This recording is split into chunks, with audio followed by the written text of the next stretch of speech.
आप सभी को जय माता दी। जय भोलेनाथ।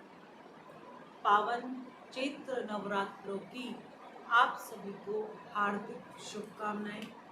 माँ भगवती आप सबकी मनोकामना पूर्ण करे। ऐसी आज पावन दिन में माँ के श्री चरणों में आप सभी के लिए अरदास करती हूँ। सुबह सुबह का समय है, आप सबके समक्ष कुछ कहने का मन है। मैं आपको कहना चाहती हूँ, चैत्र नवरात्रों में प्रथम दिन जिस माँ के रूप की पूजा की जाती है वो नाम है शैलपुत्री। ये प्रथम माई का दिन है। जिस दिन नवरात्रे हम शुरू करते हैं तब हम शैलपुत्री माँ के नाम की पूजा करते हैं। शैलपुत्री का जन्म और इनका नाम शैलपुत्री क्यों रखा है, इस बात को करने से पहले मैं आपको बताना चाहती हूँ, माता सती शिव की अर्धांगिनी भोलेनाथ और माता सती का विवाह हुआ।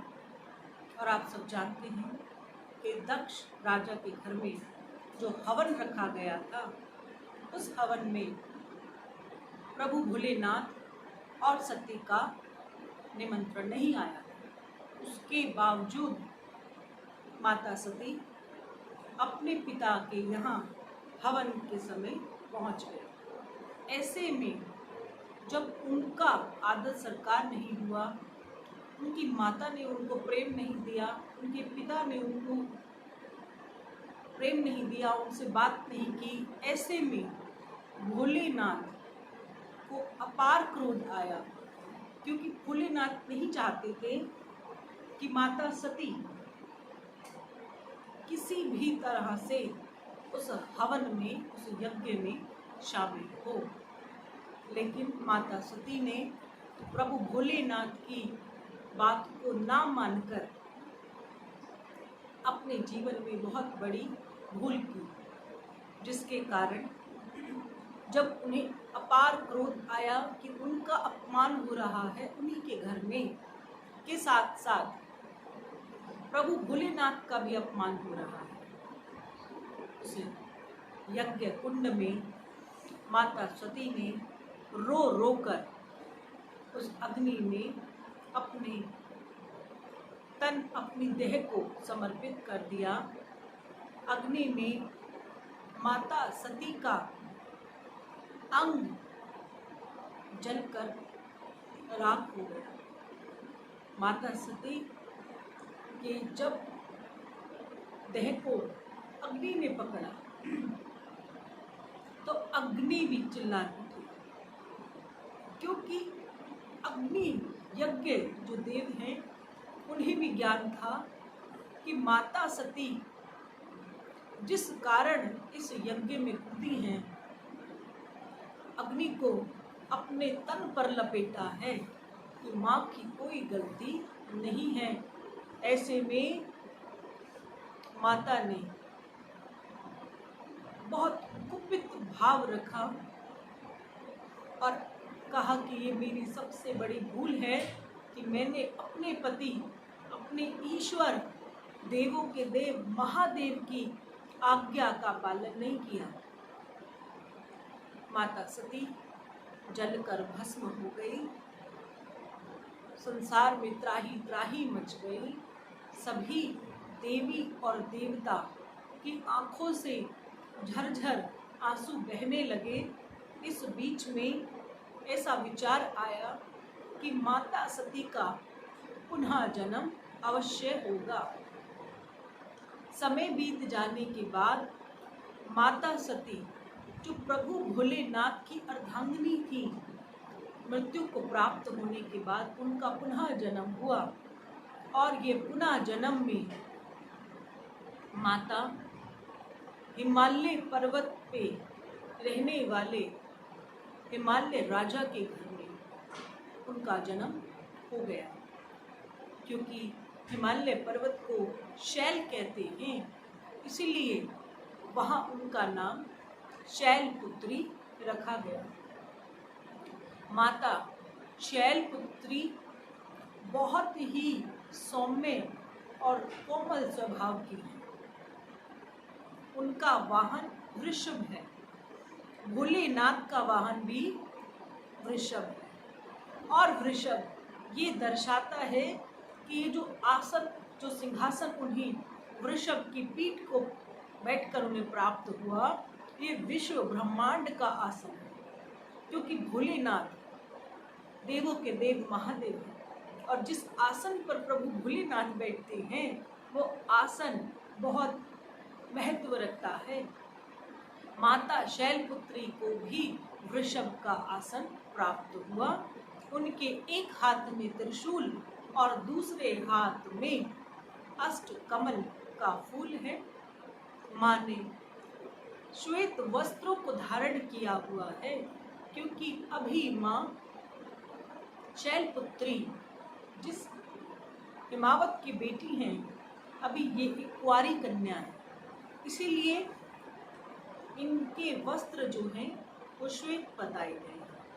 क्योंकि जिस प्रकार माँ के वस्त्र श्वेत हैं उसी प्रकार माँ का हृदय बहुत ही निर्मल और कोमल है। के साथ साथ जो भी बच्चे भक्तजन शैलपुत्री की पूजा करते हैं, प्रथम में माँ उन्हें स्थिर होने का वरदान दी। वृषभ को आपने देखा होगा घंटों घंटों एक ही जगह पर खड़े रहता है, घंटों घंटों एक ही जगह पर बैठ जाता है। उसमें इतनी स्थिरता है कि वो बहुत लंबे समय तक बैठ सकता है। उसी प्रकार शैलपुत्री का ध्यान करके, उनकी पूजा अर्चना करके हम अपने जीवन में स्थिरता को जन्म देते हैं। बैल भय मुक्त है। माँ ने कहा कि शैलपुत्री नाम की पूजा करने से भक्त को, देशवासियों को, उनके बालकों को भय मुक्ति का वरदान माँ शैलपुत्री देती हैं। क्योंकि शैलपुत्री का दिन है तो हम माँ को रौली और केसर का तिलक करते हैं और माँ की पूजा करते हैं। माँ साक्षात माता पार्वती है और हिंदू धर्म की अधिष्ठात्री देवी हैं। माँ के अनेकों रूप हैं जिसकी चर्चा हम आगे आपको करेंगे, लेकिन शैलपुत्री माँ पार्वती है जिन्होंने सती का अगला जन्म प्राप्त किया। वचनों के अनुसार शैलपुत्री माँ को हमें सफेद पुष्प अथवा लाल पुष्प चढ़ाकर माँ को प्रसन्न किया जाता है। माँ के समक्ष आप जब आरती की थाली को सजाएं तब माँ की आरती के लिए कपूर को अवश्य रखें और माँ की आरती कपूर को जलाकर करें। संभव हो सके तो छोटा दीपक गाय के घी का आप माँ के समक्ष लगा सकते हैं। माँ को गाय के घी से जो खुशबू आती है वही शैलपुत्री माँ का भोग है। इसलिए माँ को रिझाने के लिए, माँ को मनाने के लिए और माँ का प्रेम पाने के लिए हमें गाय के घी की आवश्यकता होती है। माँ को फल फूल का भोग लगाएं, माँ को श्रृंगार अर्पित करें और जैसे देवों के देव महादेव हैं उसी प्रकार माँ पार्वती का प्रथम सती के बाद जब पुनः जन्म हुआ तो शैलपुत्री माँ कहलाई। और माँ शैलपुत्री आप सबका कल्याण करती हैं। वो भय नहीं रखती हैं, बहुत स्थिरता रखती हैं, किसी से डरती नहीं हैं। और जब आप इनकी आराधना करें तो मंत्रों को तो बहुत जपा जा सकता है, लेकिन मंत्र में कोई त्रुटि होने से मंत्र फलीभूत नहीं होते। इसीलिए आप केवल इसको इस प्रकार जपें या देवी सर्वभूतेषु माँ शैलपुत्री रूपेण संस्थिता। नमस्तस्यै नमस्तस्यै नमस्तस्यै नमो नमः। और माँ को घी का भोग अवश्य उनके समक्ष रखें। माँ आपसे प्रसन्न हो, शैलपुत्री आपको बहुत सारा आशीर्वाद दे।